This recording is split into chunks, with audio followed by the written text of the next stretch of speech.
We Alone by Alice Walker. We alone can devalue gold by not caring if it falls or rises in the marketplace. Wherever there is gold, there is a chain, you know. And if your chain is gold, so much the worse for you. Feathers, shells, and C-shaped stones are all as rare. This could be our revolution, to love what is plentiful as much as what is scarce. Man, you do that good.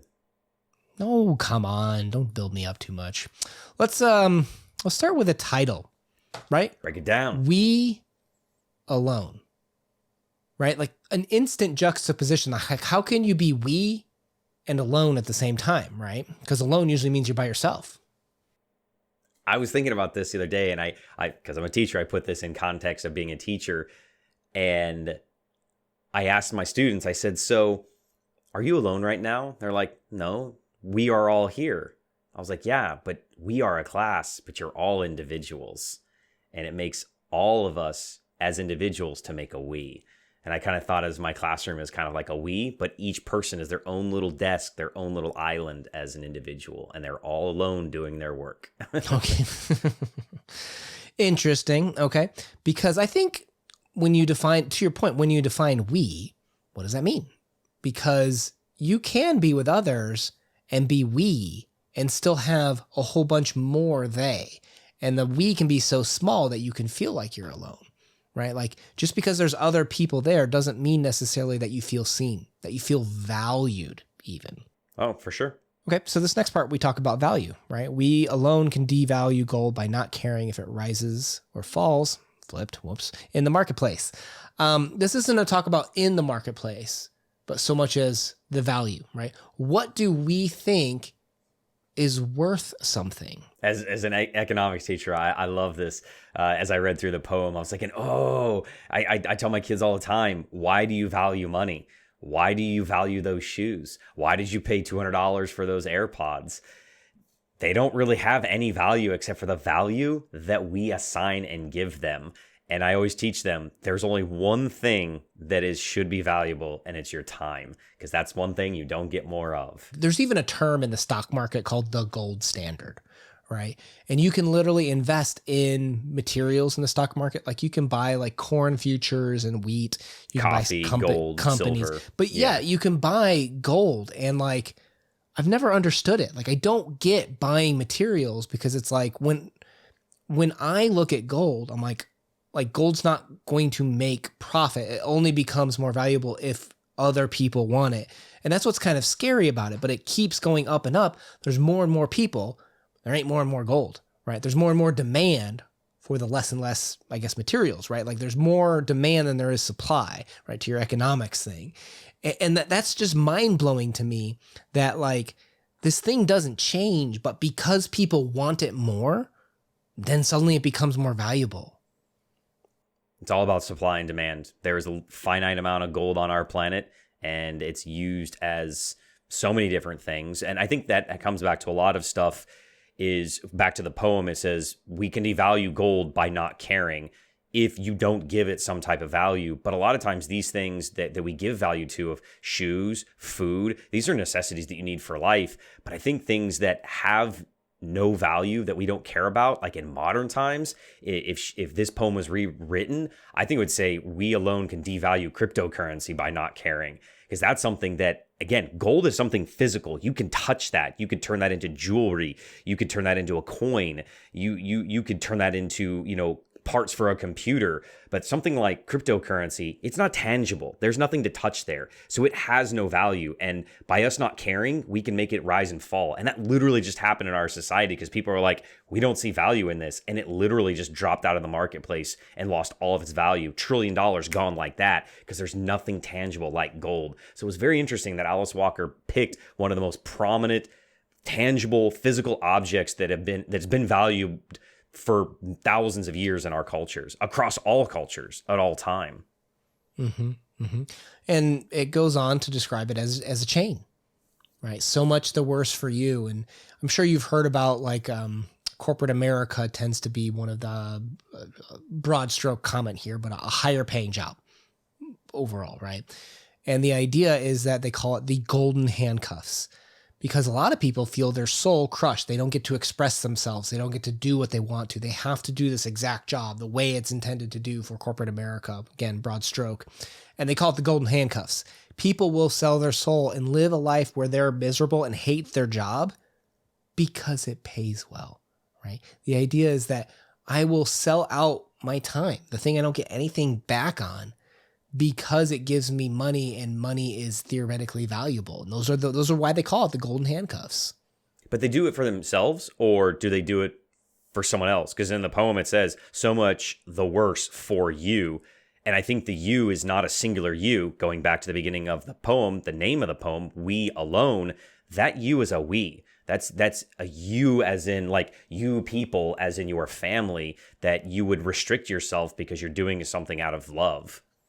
Oh, yeah. Because I thought like the chains of people working together, like the chains that bond us as a family or as a unit. Yeah. I mean, there's always, it's hard to make broad stroke comments like when we make these comments, because I know there's always that one person, but I'm in this situation. It's like, I get it. I see you, but we also have to have this conversation here, because there's a lot of different perspectives in life. And I think that's what this next little stanza section speaks to.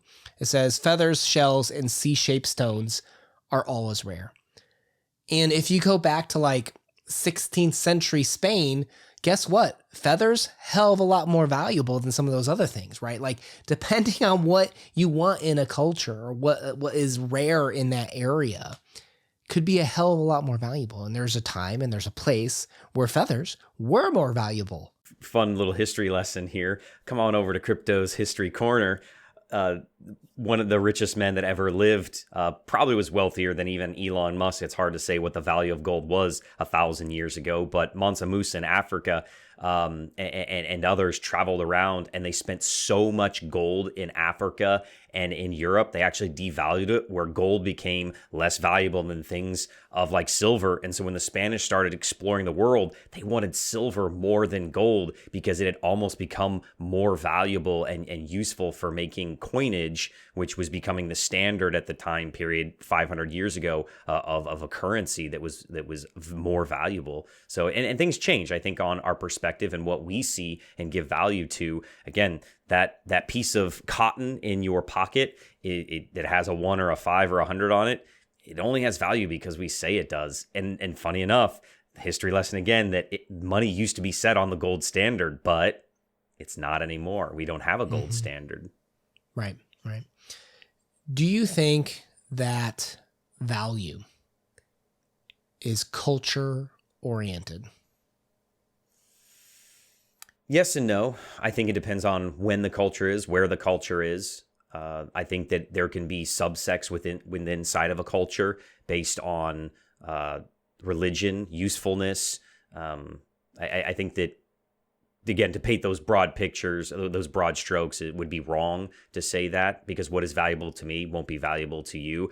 I got a lot of things in my closet here that are just cardboard and plastic that have a lot of value to me because there's sentimental value attached to it because it's part of my childhood. Like you said, there's so much to say. I think you touched on religion, right? Like how religions can be life and death things for some people. And you go to another culture that's not the dominant religion there, that they couldn't care less about your religious texts, right? Like they're irrelevant. They're just pieces of paper. They're not true to those people, and even justice. When we think about like women's rights and women's, values, it's important, I think, to some cultures that should be equalized, right? And some are pushing for that and trying to make sure that that's something that is protected. And then there's some cultures that are squashing it and trying to say, no, women don't have the same rights of men in all of these different situations. So it's hard to say where is a universal form of value to a lot of different things.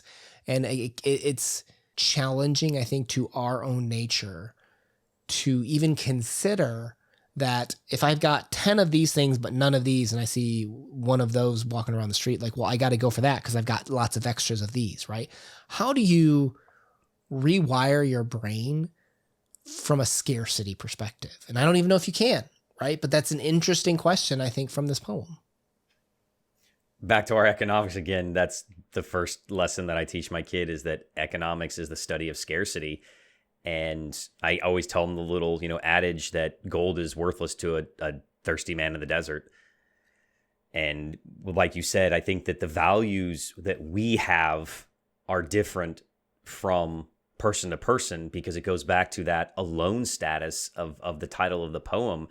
And that if you lose power in your house, your phone is one of the least most valuable things you have now. Food, water, those things become much more valuable that you need. But if you're stranded somewhere and you need to make a call to get your tire changed, then your phone becomes your most valuable thing if it's working.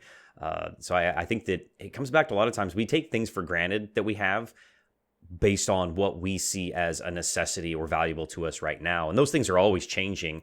So I don't think that there is ever set anything that is ever going to be valuable or not. It's always going to be what's valuable to you. How do you learn to look past scarcity? And I don't know if we can. You know what I mean? Like that's the challenge is how do you get past that? I mean, think of something like love. You love your wife, you love your son, but you do only have so much time. You really do only have so much love to give. Yeah. As long as life is finite, there will always be, I think, a challenge of scarcity. Ooh, I like that. Yeah. Maybe I should end on that. All right, guys. Alice Walker playlist down below. Hope you check out some more of our talks because she's a killer writer. We love covering her stuff. Plenty more from her to come in the future. Una out. Peace.